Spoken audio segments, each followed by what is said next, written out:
बहादुरी के साथ इस बिहार को लूटा गया। कभी मंदिर के नाम पर वोट लिया, कभी मस्जिद को सामने किया। वहां जाकर कान लगाकर सुनिए तो यही चर्चा है कि भाई अब किसका बारी आने वाला। मतलब बारी आने वाला है क्या? वो लोग सोच रहे हैं तो सच में आने वाला? एक चेहरा और हम लोग आग्रह किए हैं प्रशांत जी से कि एक चेहरा और लगा करके अब हम लोग चुनाव में है, डाइवर्ट होने की जरूरत नहीं। इन्होंने अपने नाम पर लिखवाया, कहाँ से पैसा आया 200 करोड़ का। मंगल पांडे जी का देख लीजिए, आप कर्जा मांगते हैं 25 लाख रुपए दिलीप जायसवाल जी से, इस स्वास्थ्य मंत्री या मेडिकल कॉलेज वाले। कोरोना काल वंदन दृश्य में नहीं रहेगा, अच्छा, वो सीन में भी नहीं दिखाई देगा जो कहाँ चला गया। 2 अंक में महागठबंधन नहीं पहुंचेगा, 2 अंक में। नमस्कार। बिहार विधानसभा चुनाव के कुछ महीने, उंगलियों पर गिनकर कुछ महीने बाकी है और इसी बीच जनस्वराज के सूत्रधार प्रशांत किशोर जी लगातार एनडीए गठबंधन पर लगातार हमलावर बनते दिख रहे हैं। लगातार उनके कई एक नेताओं का पोल खोलते हुए नजर आ रहे हैं। उनका सीधा कहना होता है कि एक और किस्त आने वाला है और एक और किस्त आने, मतलब किस्त बाय किस्त वो कहते हैं कि हम पार्टी के नेताओं का पोल खोलने वाले हैं। अभी कुछ दिन पहले आपने देखा होगा दिलीप जायसवाल जी को लेकर के उन्होंने बहुत बड़ा आरोप लगाया। उसके बाद मंगल पांडे जी को पे आरोप लगाया और अभी कुछ दिन पहले से लगातार सम्राट चौधरी को भी नहीं छोड़ रहे और अशोक चौधरी के ऊपर भी लगातार कई एक गंभीर आरोप लगाए गए थे। उसके बाद उनके तरफ से मानहानि का मुकदमा का बात भी रखा गया था। बाकी इस पूरे खबर पे अभी हम लोग लगातार चर्चा करेंगे। अभी हमारे साथ जनस्वराज के नेता, वरिष्ठ नेता सुभाष कुशवाहा जी, इनसे हम लोग जानते हैं कि लगातार किस्त बाय किस्त की बात आ रही थी। क्या एक बार फिर से नया किस्त आने वाला है, फिर से किसी नेता का पोल खुलने वाला है? इसी पे विशेष चर्चा करेंगे। सर, सबसे पहले स्वागत है आपका। चलिए, बहुत धन्यवाद। आपके भी, आपके चैनल को भी, आपके दर्शकों का भी स्वागत है। सर, आप लोगों पर आरोप लगता था कि आप लोग भाजपा की बी टीम है और आप लोग भाजपा के और एनडीए गठबंधन के लगातार कई एक कार्यकर्ताओं के, कई एक बड़े बड़े मंत्रियों का पोल खोलते हुए नजर आ रहे हैं, कई एक आरोप लगा दे रहे हैं। सर, अब इससे तो स्पष्ट हो रहा है कि भाजपा से तो अब आप लोग का पत्ता गया, भाजपा में मिलने वाले नहीं है। ये तो समय समय की बात है। कभी भाजपा के बी टीम है, अब भाजपा अब कह रही है कि ये महागठबंधन के बी टीम है। तो अब तो दोनों बी टीम कहने वाले लोगों को पता लग गया होगा। हम किसी के नहीं। राबड़ी देवी जब मुख्यमंत्री रहती हैं तो कौन मुंह बोला भाई हैं कि बड़ बोला भाई हैं। दिलीप जायसवाल जी जो एक चपरासी के कुर्सी से मेडिकल कॉलेज का मालिक बन गए, अब मुख्यमंत्री राबड़ी जी हैं, उस समय में उसकी मान्यता मिलती है। तो महागठबंधन का जो चाल चलित चेहरा तो लोगों ने साफ कर दिया जंगल राज का। अब बारी है एनडीए का। तो 20 वर्ष से जो ये लोग बहुरूपिया बनकर इस सत्ता के आड़ में जो लूट मचाया और जो इन लोगों के द्वारा बहादुरी के साथ इस बिहार को लूटा गया, कभी मंदिर के नाम पर वोट लिया, कभी मस्जिद को सामने किया। आज का जो स्थिति है कि भारतीय जनता पार्टी के मंत्री जहां 5 को बैठ रहे हैं, चाहे जनता दल यूनाइटेड का नेता, वहां जाकर कान लगाकर सुनिए तो यही चर्चा है कि भाई अब किसका बारी आने वाला। मतलब बारी आने वाला है क्या? वो लोग सोच रहे हैं तो सच में आने वाला है किसी का?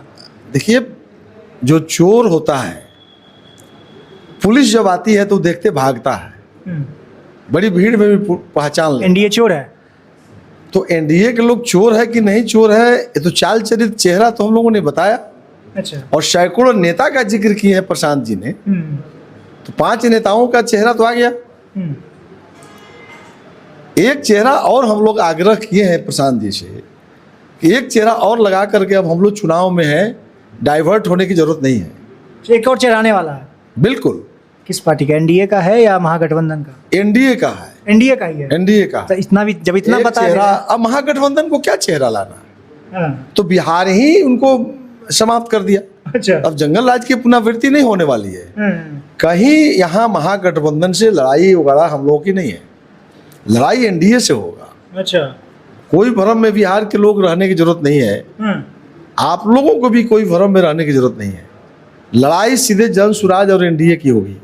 अच्छा। और इतना दिन से उतना विधायक लेके बैठे हुए उनको करें है। आप छोड़ दीजिए, वह विधायक क्यों आए ये सबको पता है। चिराग पासवान जी का लड़ना, हम उपेंद्र कुशवाहा जी के साथ थे उस समय 2020 के चुनाव में, हम लोग भी अलग लड़े एनडीए से उस समय। तो हार के कारण कई है और उसमें जो है महागठबंधन निकल गया। अब विकल्प आ गया जनसुराज पार्टी, जो बिहार की गरीबी से निकालने का रास्ता बनाया, बिहार को बदहाली से रास्ता बनाया, कैसे निकलेगा, पलायन रोकने का रास्ता हम लोगों ने बनाया, बच्चों की शिक्षा की रास्ता हम लोग बनाए, और उस रास्ते पर बिहार की जनता अग्रसर हो गई है। यही कारण है कि रोज 20-25 हज़ार लोग जनसुराज से जुड़ रहे हैं। प्रशांत जी की सभा प्रतिदिन 2 हो रही है, 240 विधानसभा में हो रही है। आप भारतीय जनता पार्टी के पास कोई एक चेहरा नहीं है जो 500 का भीड़ कर सके।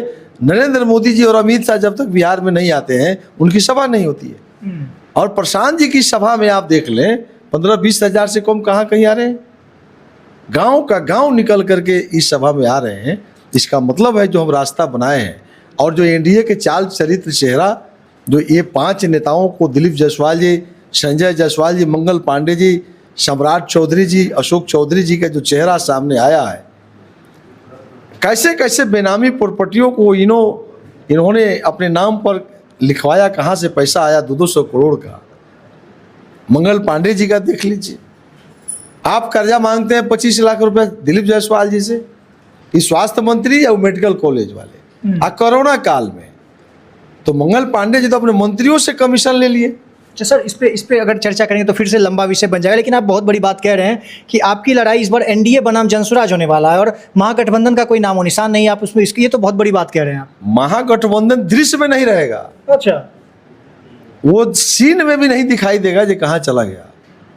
2 अंक में महागठबंधन नहीं पहुंचेगा, 2 अंक में। ये बहुत बड़ी बात कह रहे हैं आप। भैया आप देख लीजिएगा। चलिए सर, अब जो उनका वोट क्या है, माइनॉरिटी आज छोड़ देगा तो वो 5 सीट नहीं जीतेंगे। अच्छा, और माइनॉरिटी उनके साथ नहीं रहेगा। उनके माइनॉरिटी नेता को पता नहीं है वो वोट कैसे जनसुराज के साथ आएगी। बिहार में कौन बदहाल है, गरीबी से कौन निकालना चाहता है। हम कुशवाहा समाज से हैं, हम बड़े वर्ग के लोगों को बहुत नहीं बोलेंगे, लेकिन राजपूत, भूमिहार, ब्राह्मण, कुशवाहा, कलवार, जादव, इसको गरीबी से निकालना है। ये पलायन करता है अति पिछड़ा। और 85% माइनॉरिटी जो पसमदा है वो इल्म की रोटी खाता है। आप टिकुली से लेके साड़ी, बिंदिया, ये सब बनाने वाला कौन है? जितना चौराहा का दुकानदार कौन है? जितना दिल्ली बम्बे चले जाइए, सारा यहाँ का माइनॉरिटी जा करके वहाँ दुकान करके बैठल है। तो गरीबी से निकालने का जो रास्ता है, पलायन रोकने का जो रास्ता है, उसी का रास्ता है। चलिए सर, आखिरी सवाल। इसलिए इस बार एक माइनॉरिटी जो है जनसुराज की तरफ देख रही है और आश्चर्य नहीं होगा, आने दीजिए चुनाव, जनसुराज की सरकार बनेगी। आखिरी सवाल होगा सर, अगले किस्त में किसका नाम कौन है? इस बार अगला टारगेट कौन है? देखिए ये सीधा है, कल आप आइए, सरप्राइज रहेगा ना? बिल्कुल। किस पार्टी का ये नाम आएगा? नया नाम किस पार्टी का होगा ये खाली बता। आएगा बस पार्टी में नाम आएगा। अब 4 गो भारतीय जनता पार्टी का हो गया, 1 गो जनता दल यूनाइटेड का है। अगला कल जो होना होगा। मतलब इसी दोनों में से कोई बीजेपी या जदयू? बिल्कुल उसी में से कोई होगा, लेकिन आना चाहिए। हम लोग आग्रह किया है, मतलब कल सरप्राइज रहेगा। लीडर है अब, लेकिन कुछ किस्त तो आएगी, कुछ किस्त आने वाली है बिल्कुल। और हमारे डेवलपमेंट का कई मुद्दा है। हम चुनाव में जा रहे हैं, आचार संहिता लगने वाला है, तो कल कई मुद्दा पर चर्चा होगी। विकास की भी बात है, हमारी पार्टी की बात है, कई महत्वपूर्ण पार्टी का निर्णय भी हुआ है, वो भी काम है, तो सब कल बताया जाएगा आप लोग। चलिए, बहुत बहुत धन्यवाद। अभी हमारे साथ जनसुराज के नेता थे और इन्होंने सीधे तौर पे कहा है कि कल आने वाला समय है उसमें कुछ सरप्राइज होने वाला है। कल फिर से एक बार एक किस्त फिर से आने वाली है। मतलब एनडीए गठबंधन के कोई नेता का नाम एक बार फिर से किस्त के तौर पे उजागर होगा और उन पर जो भी आरोप होंगे उसको फिर सामने लाया जाएगा। बाकी इस पूरे खबर को सुनने के बाद आपकी जो राय होगी, प्रतिक्रिया कमेंट बॉक्स में बताइएगा।